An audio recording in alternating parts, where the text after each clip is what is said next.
अगर आप मन के सहारे रहे तो मन आपको मिटा देगा, बर्बाद कर देगा, खत्म कर देगा। आज आप देखो, आज लोगों की स्थिति देखो आप, 99% को सेक्स में मिलता है, तो जो मौन में उतरता है उसे भाषा कभी बता ही नहीं सकती। सही, आप विचार शून्य होते हो, आप अपनी चेतना से जुड़ जाते हो, वही आनंद है, वही सुख है।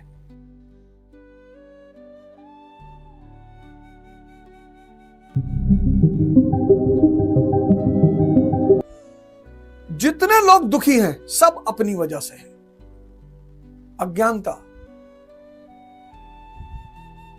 और सबसे बड़ी अज्ञानता है सुख के पीछे भागना। सुख क्या है? ईश्वर का स्वाद है। अब किसको कहां मिलता है यह बड़ा इंपॉर्टेंट है। 99% को सेक्स में मिलता है, तो 99% सेक्स के पीछे भाग रहे हैं। मतलब हर वो चीज जो आपको विचार शून्य, जैसे ही आप विचार शून्य होते हो आप अपनी चेतना से जुड़ जाते हो, वही आनंद है, वही सुख है। चेतना का गुण धर्म है आनंद। क्यों? क्योंकि वहां मैं खत्म हो जाता है। मेरा घर, मेरी पत्नी, मेरे बच्चे, मेरा धन, मेरी गाड़ी, मेरा व्यवसाय, मैं। चेतना, वहां मैं विलीन हो जाता है, मैं बचता ही नहीं। तो फिर बचता क्या है? इसको नहीं बताया जा सकता, ये अनिर्वचनीय है। इसको अगर कोई बता ले जाए,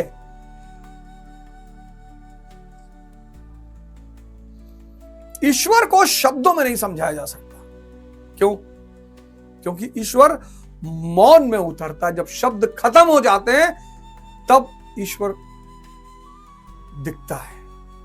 तो जो मौन में उतरता है उसे भाषा कभी बता ही नहीं सकती। इसलिए बड़े भाषाविद, बड़े संत, बड़े विद्वानों ने कोशिश किया भगवान को, सब संभव ही नहीं, संभव ही नहीं है। तो अब भगवान कहते हैं कि अर्जुन, यस्य सर्वे समारंभ, जिस पुरुष के द्वारा संपूर्णता से आरंभ की हुई क्रिया, कौन सी? अकर्म।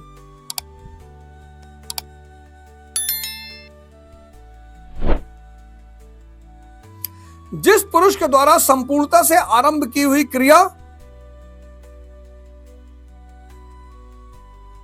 काम संकल्प वर्जिता क्रमशः उत्थान होते होते इतनी सूक्ष्म हो गई कि वासना और मन के संकल्प विकल्प से ऊपर उठ गई।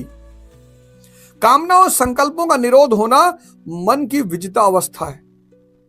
अतः कर्म कोई ऐसी वस्तु है जो इस मन को कामना और संकल्प विकल्प से ऊपर उठा देता है। कर्म, यज्ञ, भजन, कामना और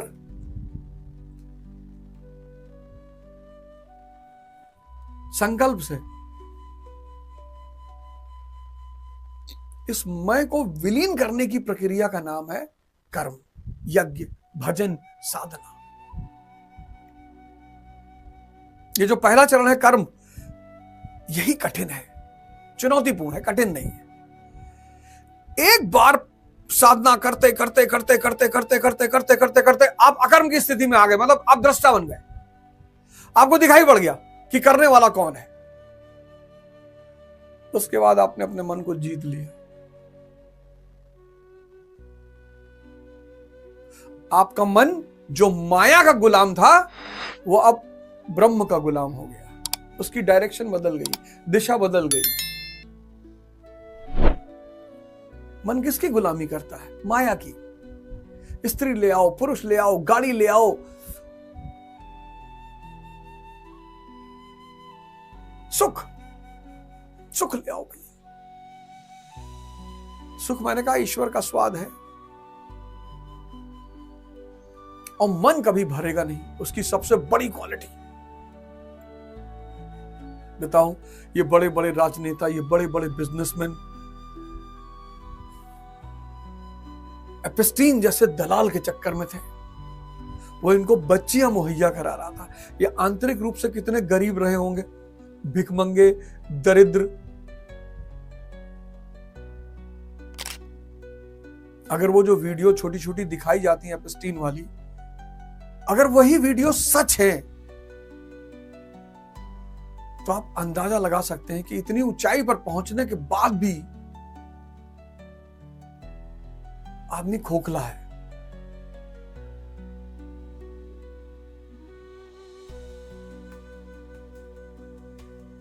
अशांति,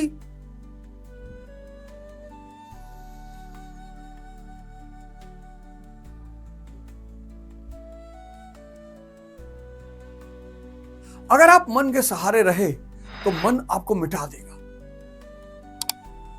बर्बाद कर देगा, खत्म कर देगा। आज आप देखो,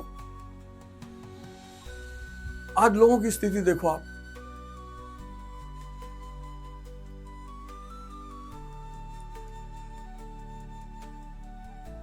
सरेआम सरेराह छोटी छोटी बातों पर वो बनारस में हत्या हो गई, स्कूल कैंपस में।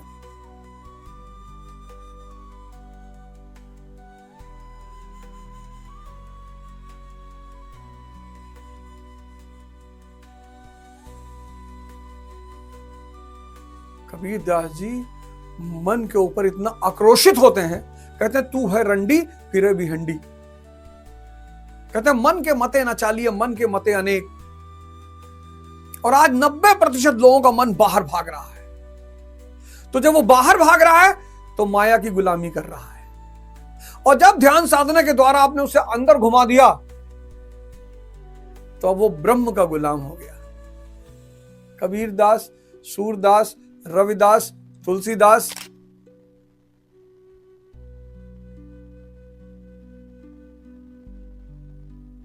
अकर्म की स्थिति आ गई, दृष्टा हो गया। कामना और संकल्पों का निरोध होना मन की विजिता अवस्था है। अतः कर्म कोई ऐसी वस्तु है जो मन को कामना और संकल्प विकल्प से ऊपर उठा देता है। उस समय जब आप मन के कामना और संकल्प विकल्प से ऊपर उठ जाते, उस समय ज्ञान दिग्दाद कर्मणाम, अंतिम संकल्प के भी शमन के साथ, जिसे हम नहीं जानते, जिसे जानने के लिए हम इच्छुक थे, उस परमात्मा की प्रत्यक्ष जानकारी हो जाती है। मतलब आप स्वयं परमात्मा हो जाते हो। क्रियात्मक पथ पर चलकर परमात्मा की प्रत्यक्ष जानकारी का नाम ही ज्ञान है। क्रियात्मक पथ पर चलकर परमात्मा की प्रत्यक्ष जानकारी का नाम ही ज्ञान है। प्रत्यक्ष जानकारी, 1000 बार इस लाइन को पढ़िएगा, नोट कर लीजिएगा।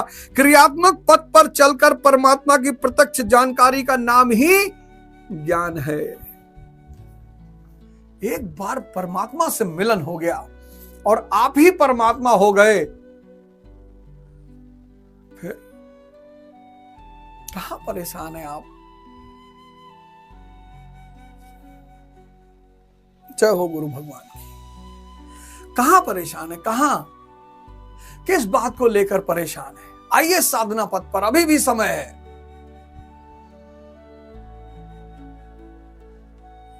एक बार क्रियात्मक, ये सारे धर्मों के साथ दिक्कत क्या हो गई? इस्लाम के साथ दिक्कत क्या हो गई? ईश्वरम सर्वभूतानां हृदय देशे अर्जुन तिष्ठति। हे अर्जुन, ये जो ईश्वर है ये तुम्हारे हृदय में है। कहां? गीता में भगवान कृष्ण किससे कह रहे हैं? अर्जुन से कह रहे हैं। वही बात कुरान भी कह रही है, अर्शहुल ताला कल्बे मोमिन। मोमिन के हृदय में अल्लाह का वास है। बस यही मैं, इसी बात पर, इसी में मेरे गुरु ने कहा कि जब दो किताबें सेम बात कह रही हैं, अल्लाह का निवास स्थान एक जगह कृष्ण कह रहे हैं कि अर्जुन मैं तेरे हृदय में हूं, और एक जगह कुरान कह रही है कि अल्लाह मोमिन के हृदय में है। यानी इस्लाम में और हिंदुइज्म में अल्लाह का निवास एक ही है। कौन सी जगह? व्यक्ति का हृदय।